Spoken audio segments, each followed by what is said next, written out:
Hey y'all, we are back with another Sisters Lead, Sisters Vote, Win with Black Women Candidate Spotlight. I am Holly Holiday. I'm the president of Sisters Lead, Sisters Vote, and it is so exciting. We are almost to election day, so you know what it is for me. It's going to be vote, vote, vote from now till the election is over. I'm getting all my vote t-shirts out, sweatshirts, all the things, because if you're not voting, and I said this actually on my Facebook post the other day, if you're in this election and you are 18 years older and you follow me, or you like me, or anything of those natures, and you have not voted or you don't plan to vote, just go ahead and unfollow me. We ain't friends no more. You can lose my number. Don't worry about calling. If you are not planning to vote, if you don't vote, if that's how you live in your life, that's cool. I respect it, but we ain't friends no more. We done officially broke up. This is your warning. And so I say that because why? Because we have to be out here about representation. And y'all know we do these candidate spotlights specifically to talk about Black women candidates who are doing the damn thing in their election, to give you some insight about not just our current leadership, but the future of our leadership. And y'all know one of my favorite kinds of races are state legislators. Now, many of you all don't even know who your state legislator is. For shame, for shame, for shame. But don't worry, we can still be friends because there's hope for you. If you're voting, there's hope. And I think state legislators are one of the most important offices in our nation. Why? Because while the feds deliver money, it's the state legislators that decide how that money gets spent in your state. Those things that most concern you are happening to you locally. People, one of the main issues that I hear over and over and over again that people talk about is education. Well, don't look to the president. Look to your state legislators. Look to your governor, because they're the ones that are really deciding how those educational dollars get spent, what those educational standards are, whether you have charter schools or just regular public schools. All of those decisions are made at the state legislature. You care about how healthcare services get delivered in your state. You wondering why you ain't got Medicaid? Look to your state legislatures. So all of these things, and some of these states, y'all, and North Carolina happens to be one of them, have these super majority Republicans, and they may be cutting off stuff or, God forbid, sending back money that you really need to make your life a little bit easier, a little bit better, and to make sure that your family is not only surviving, but like Vice President Harris says, thriving. And so we have one such of those women who cares about the kids, who cares about your family, who cares about your neighborhood. Let me stop talking and blathering on, and let's get to the real and main deal. And that is with our sister, Safiyah Jackson, who is running in the North Carolina State House, District 37. Hey. Yes. How you doing today? Sister Holiday, it is wonderful to be here. All right. Well, listen, we want to make sure that the people get to know you, know all about you, understand why it is important to vote in our state representative races. Like I said, this is one of my favorite races. And I continue to remind people that less than 5% of the state legislators across this country are Black women. So if we are making up like 11-12% of the population, but only less than 5% of us are showing up in our legislators, it means that we are not being represented, y'all. And so I just love to give y'all an opportunity to maintain, or let's say gain, some spaces for Black women. So let's get into this interview. Question number one, what everybody wants to know: why are you running for North Carolina House District 37? What in the world has possessed you to get out in these streets? Well, let me say again, I am so thankful to be here. And Holly Holiday, this is just such a wonderful space, and I appreciate this platform. In District 37, we have been gerrymandered. The state has been gerrymandered. And when we flip this district next Tuesday, we would have broken the supermajority. So I just want to live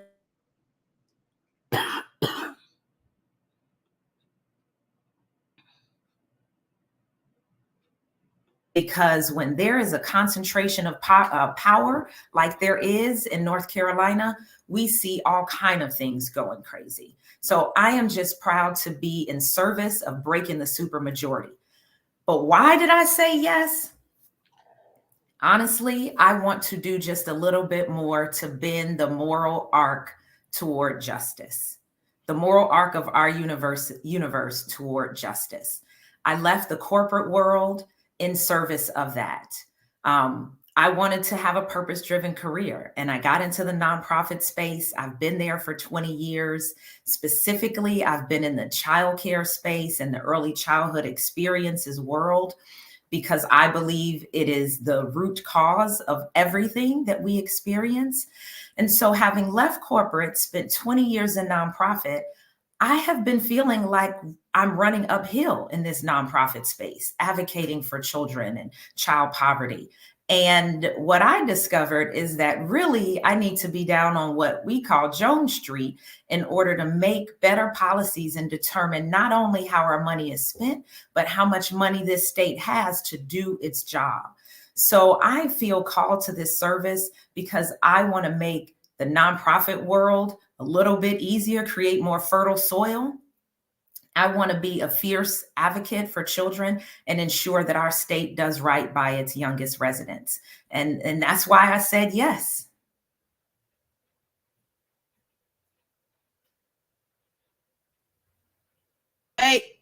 Wait on, there it is. I love this, and I love that you are looking out for, I love the way you phrase this, our youngest residents. Yes. Because we recognize childhood poverty really is a thing. Yes. We recognize that if we are well with our children, then that really helps us to be well in our families. It means that we have the ability to do the things to lift the children. And, as a person who has spent a lot of her life working in nonprofit, although I'm gonna say I got out of nonprofit for a different reason than you. I had to, you're a righteous person. You went and you said, I gotta continue to serve. And I said, I got to go make some money. But anyway, we all serving together. We all here now. It is what is great, and I wonder, and you think to yourself, well, who's against the kids? Who's not trying to help make sure that our children are well? Who is not trying to make sure that our children don't have healthy environments or good schools? Like, who are these people who ain't for the kids? I really want to understand that. So I'm interested as we go into question number 2, and that is, what are the issues that you kind of most want to impact, and who is in the way of seeing these tremendous impacts happen? Who do we need to beat? What is it? Is it a person? Is it a people? Is it an ideology? Like, we need to understand, one, like, what really is the vision? And then 2, what's stopping us from making the vision happen? Yes. Okay. Oh, I love this question. So first, when I say youngest residents, I am talking about infants, toddlers, 3, 4, 5-year-olds are truly our youngest residents. And when we look at the way North Carolina and even many states are investing, it is not prioritizing our youngest. Instead, folks want to start with forcing people to have babies and taking away our reproductive rights. So who's getting in the way? Those people that will not let us have the choice of our body, the choice of our reproductive health, and making decisions with our families and with our doctors. That is issue number one for me. Mm-hmm. Zero bans on our bodies. You know, folks want to say, well, 12 weeks. Well, zero bans on our bodies. And I believe that that is the beginning, because we know that until we make it easier to create a family and raise a family in the first years, we should be allowing families and doctors to choose what is best for them. So reproductive rights, reproductive health, abortion rights, all of those things are first and foremost. And in this state here, North Carolina, I am committed to reversing the harm that they have caused in recent sessions. Yeah, I love this. Second, when folks choose to have children, I am fiercely committed to ensuring that we reduce child poverty. We need to look at the number of eviction rates of parents with 4-year-olds, for example. The Yale Eviction Lab gives us really strong data to show that we need to intervene and ensure that housing is stable minimally in those first 5 years of life, when the brain development is most key. Food and food security, access to early childhood education, green spaces, play spaces. When our infants, toddlers, and children under 5 are well, their families are well, their communities are well. And in North Carolina, we reversed the child tax credit, for example. And during the pandemic, the solutions that were brought to keep our community and our country safe drastically reduced child poverty. And I want to get back to saying, why would we go against that? Why would we not continue those important policies? So reproductive health and those that are getting in the way, we need to crush them. Anybody getting in the way of solutions that does not mitigate child poverty, we need to crush them. Last, I just want to lift up early childhood education, childcare specifically. Many places across the country in North Carolina, it's the cost of a mortgage to put your child in a nurturing, learning environment. And that is just the beginning of public schools. So in North Carolina, I will always be, and forever, be an advocate for early childhood education as the foundation of strong public school.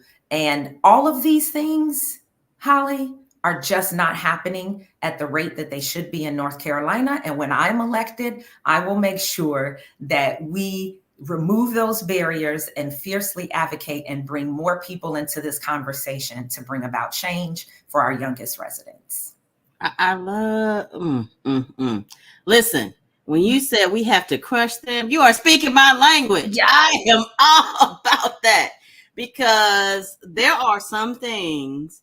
For me, it's definitely voting, but I get also for the kids, you have to be willing to go to the mat for.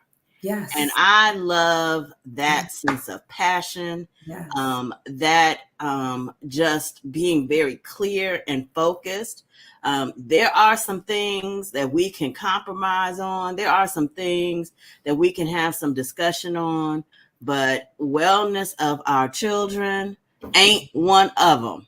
The only discussion that we can have is how are we going to make them well. I love all of that. And listen, we got folks chiming in. Tiffany Moore says she's all in. Thank you, Tiffany, for paying attention, for your support of our Candidate Spotlight. This is what we need to hear and know. And what and again, state legislators, I have a special place in my heart for them. I go to their conferences. They be like, why are you here? Because I love y'all. I just want to hang out with y'all. Y'all are my people. Yes. And it's because you're sitting at the nexus of where a lot of these decisions happen and impact those folks that are living right in your own district. In other words, your neighbors and your community. So listen, we got to end on this. You are in District 37. Question number 3. Assume I've never been to your district. Tell me something that you are proud or excited about in your district. Show Yes. your district a little love. What gets you Yes. jazzed up? Yes. Yes. Thank you again for giving me a platform to bring my life's purpose and passion for really young children and the adults in their lives. So, those people, those families with young children and even older children and aging population in District 37, you will find us about 20 to 30 minutes south of Raleigh, North Carolina, which is our capital. And we include 3 municipalities, which is one thing that I'm really proud about. It includes Fuquay-Varina, North Carolina, Holly Springs, North Carolina, Garner, North Carolina. And so those 3 municipalities really show up really differently because of when they have matured in their township and become cities of their own. But I just love that I get to have 3 celebrations of MLK, 3 celebrations of Halloween, 3 celebrations of all kinds of things. And it really gives me great pleasure to get to know the town leaders in each of those areas. Another really cool part that I discovered, I'm born and raised in Chicago, and I moved to this area and discovered the unincorporated parts of Wake County, which is where I live. So I'm actually not connected to a municipality, but I really enjoy having the variety of what I call some farmland, rural areas, country roads, all the way to the larger cities like Fuquay-Varina and Holly Springs that have main streets and downtowns and parades and ice cream socials where tons of people come out and Hollyfest.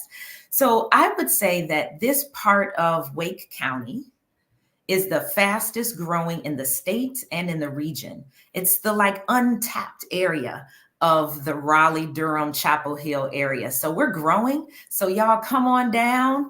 We're growing and we need to handle that growth for sure. But it is a challenge that I'm willing to take on. And I just really enjoy being at the nexus of such growth and development. And when we flip this district, we are going to show that we are moving in the right direction and not moving back. All right, now listen. When I hear growth, I hear opportunity. That's And I right. love the fact that, again, you really have demonstrated that you not only understand this district, but that you have its best interest at heart. And so y'all know what y'all need to do.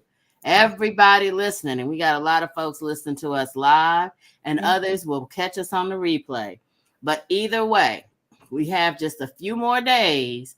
We need you to like the content, which I see you're already doing. So thank you for that. Hey, but share the content. Make sure that North Carolinians know about Safiyah Jackson. Make sure that they understand that these are the kinds of folks that make the difference between whether or not we have quality early education or not. That make sure that we have someone who's looking out for what's happening in our community. Yes, growth is exciting, but growth can also destroy the fabric of our communities if it's not managed well. And so you need someone who understands that balance and who appreciates how to both manage and protect the integrity of community while bringing in and ushering opportunity. And hey, if y'all aren't convinced that that is Safiyah, perhaps y'all should go ahead and hit the rewind and listen again, because I think y'all might have missed something. Election day is coming up. Your last opportunity to vote is November 5th. But in the meantime, if you happen to have an early vote, or more importantly, a mail-in ballot that you have not yet returned, I'm going to just tell you, don't worry about the mail at this point. Go ahead and take it to your local election authority. Just drop it right off, because we want to make sure that that vote gets in on the original count, not on the backhand count. We want to make sure, as Safiyah shared with us, we're going to crush it out here. And the way to crush it is to make sure that your votes get in and get counted. North Carolina and the rest of the world watching, you know what to do. Everybody knows somebody in North Carolina. Make sure that you share this content with them. We are almost through. I can't believe it. I think we have a few more candidate spotlights coming up. And our next two are both on November 1st because we got to get a 2-for-1er in. So we're going to be live with you back here at 10 a.m. With Lakeisha Frazier Bosley. And then we're going to wrap it up at 5 p.m. with Don Richardson. You do not want to miss these opportunities. We are back with state legislators. Y'all already know how much I love state legislators, so you know I'm going to be rallying the cry around them the way we have rallied around Safiyah Jackson. And so thank you, Safiyah, for being a part of our Candidate Spotlight today. We want to make sure that folks know how to get in touch with you. Team Jackson for NC.com. Team Jackson for NC on IG, Team Jackson for North Carolina on Facebook, and my girl even got a TikTok at Team Jackson for NC on TikTok. I had to tell you one thing if you're going to check out her content, and I hope that you do. I have thoroughly enjoyed the sidewalk conversation, so you all may go and check some of that out. I just think it gives you just what you need. You learn a little bit about her as a candidate and a lot of bit about how she cares about your community. So that's just a tip from me to you. Until then, we hope that you check us out on November 1st. We'll be back at 10 a.m. In the meantime, like, share, subscribe to all of our channels. That is Win with Black Women, as well as Sisters Lead, Sisters Vote. It's at Sisters Lead everywhere, and Win with Black Women everywhere. We are in partnership together to make sure that you know all about the Black women running. And if you want to find out about the Black women running in your state, go to sistersleadsistersvote.org. And there you will find the 2024 general election yearbook. And we have every Black woman running every state. So you look up your state and you'll see all the Black women running there, because we don't want you to miss out on your chance to put better representation in your states. And to let's raise that number of less than 5% of these state legislators. Can we get over 5? Is this the election that we get over 5%? Yes. I hope it is. I think we can do it, especially if we what?